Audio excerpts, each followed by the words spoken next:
Bonjour et bienvenue dans Chercheur sur canapé. Accueillons tout de suite le chercheur de cette séance. Entrez.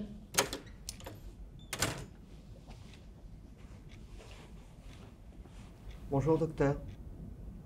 Bonjour. Installez-vous. Pourriez-vous me rappeler votre nom, prénom, discipline et sujet de recherche, s'il vous plaît? Alors je suis Le Sueur Mathieu, je travaille en littérature française, spécialité 16e et 17e siècle. Et mon sujet de recherche porte sur le dialogue dans la mise en fiction des sciences dans les littératures des 17 et 18e siècles, justement. Lors de notre première séance, quand on a évoqué un peu comme ça votre enfance, vous m'aviez expliqué que vous vouliez être journaliste quand vous étiez jeune. Ce n'était donc pas la recherche, votre Non. première passion?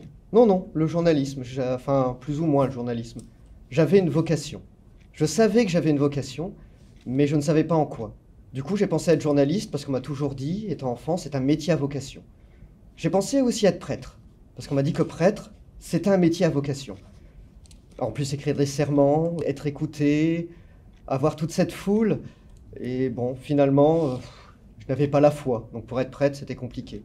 Alors, au niveau de la vocation, j'ai été vers ma passion, la littérature. Et au bout d'un moment, j'ai trouvé ma vocation, la recherche. Ah, donc vous êtes arrivé à la recherche par étapes. Oui, progressivement. Au début, c'était vraiment la littérature. J'aimais bien Cyrano, l'auteur. J'aimais bien Cyrano, le personnage. J'aimais bien la poésie, la science-fiction, surtout la science-fiction. Toute la science-fiction, de toutes les époques. Et au bout d'un moment, je me suis dit que la science-fiction, il n'y avait pas grand-chose fait dessus au niveau de la recherche. Alors qu'il fallait peut-être que quelqu'un s'en occupe. Et pourquoi pas aller aux origines de la science-fiction, au XVIIe siècle, où ça s'appelait pas encore science-fiction, où ça n'avait même pas de nom. Je vous avais dit que pour cette séance, je vous ferais écouter un certain nombre de sons pour poursuivre un peu notre analyse. Si je vous fais écouter ceci. Le théâtre. Mais oui, le théâtre. Le monde entier est un théâtre. De Shakespeare. Le monde entier est un théâtre. Calderon, je crois. Le monde entier est un théâtre. Ça, c'est Rotrou. Rien à voir. Il voulait représenter le théâtre du monde. Mais c'est un peu aussi ce qu'on fait en recherche.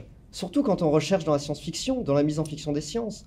On essaie de comprendre le théâtre du monde, sa physique, son fonctionnement, la nature du monde, et en même temps sa tendresse, sa poésie. C'est tout ça la littérature, c'est tout ça la recherche. Essayer de comprendre comment fonctionne le monde en le disant joliment. Et maintenant, si je vous fais écouter ceci.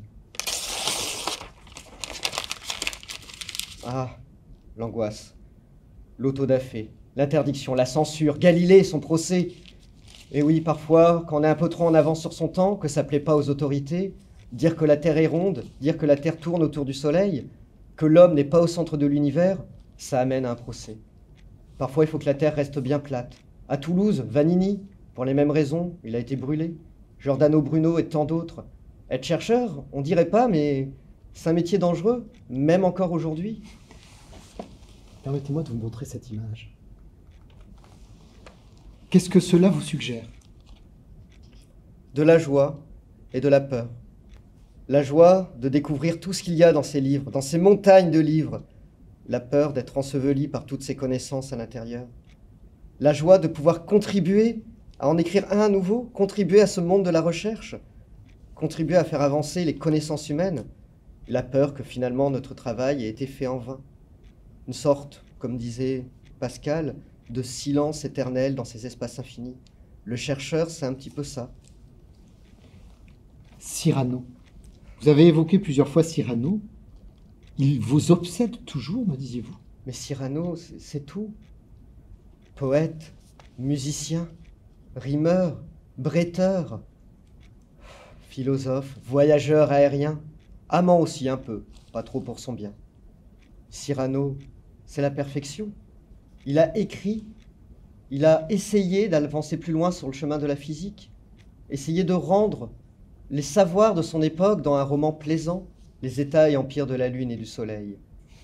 Imaginez-vous, vous mettez une fiole de rosée autour de votre taille et Vous vous envolez vers la Lune. Si ça marche pas tout à fait, c'est pas grave. Il y a d'autres systèmes. Vous montez dans une sorte de mécanisme bizarre qui ressemble à un dragon, vous le faites exploser, et hop, pareil, sur le Soleil. Ah, Cyrano. Oui, il vous obsède. Vous me disiez que vous en rêviez toutes les nuits. Pourriez-vous me retranscrire ce rêve? Ah non, c'est un peu court, jeune homme. On pouvait dire, oh Dieu, bien des choses en somme. En variant le ton, par exemple, tenez, agressif. Moi, monsieur, si j'avais une telle thèse, il faudrait sur le champ que je me suicidasse. Admiratif. Quelle thèse, monsieur. Quelle audace. Descriptif. C'est un sujet, c'est un projet, c'est un pari. Que dis-je, c'est un pari? C'est une fanfaronnade. Voilà ce qu'à peu près, mon cher, vous auriez dit si vous aviez un peu de lettres et d'esprit. Moi, mon esprit, je l'ai trouvé dans les lettres. J'ai voyagé à l'époque de Molière, visité des centaines d'auteurs, lu des milliers de textes, et j'ai trouvé mon sujet de thèse. J'ai nommé les 7 piliers de la science-fiction. Enfin, science-fiction, si on veut. Pour venir face à vous ce soir, j'ai dû donner dans le sensationnel. Parce que, pardon, entre la pile nucléaire à base de radis et la gélule minceur sans phosphate, je fais quoi, moi? Alors oui, j'aurais pu vous dire que mes auteurs sont 7, comme les 7 nains.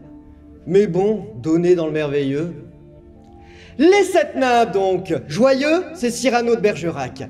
Il imagine aller sur la Lune et sur le Soleil en rentrant bourré chez lui. Et paf, ça fait 2 bouquins. Dormeur, c'est Gabriel Daniel. Le gars avait tellement pas d'idées qu'il a écrit un bouquin pour critiquer celle de Descartes, la feignasse. Prof, c'est Fontenelle. Il a écrit « Entretien sur la pluralité des mondes ». C'est clair, c'est prof. Timide, c'est l'abbé de Villars. Inconnu. Trop discret, il faut dire. Trop assassin aussi. Et trop assassiné. Mais entre les deux, il a écrit sur la reproduction des hommes et des elfes 2 siècles avant Tolkien. Hatchoum, c'est Diderot bien sûr. Dans sa vie et sa robe de chambre, il a écrit toute la physique de son époque dans un seul livre, Le rêve de d'Alembert. Et mon rêve aussi. Grincheux, c'est Voltaire. Dans Micromégas, il imagine que 2 extraterrestres arrivent sur Terre et nous trouvent pas trop cons. Grincheux, direct. Et Simplet. Simplet, c'est Tiphaine de la Roche.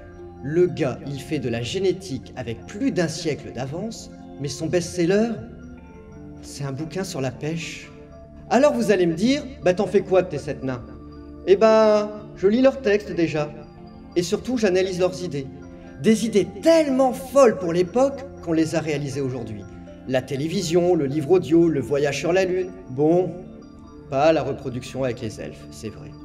Mais ces nains avaient déjà compris qu'on pouvait aller toujours plus loin avec son seul esprit.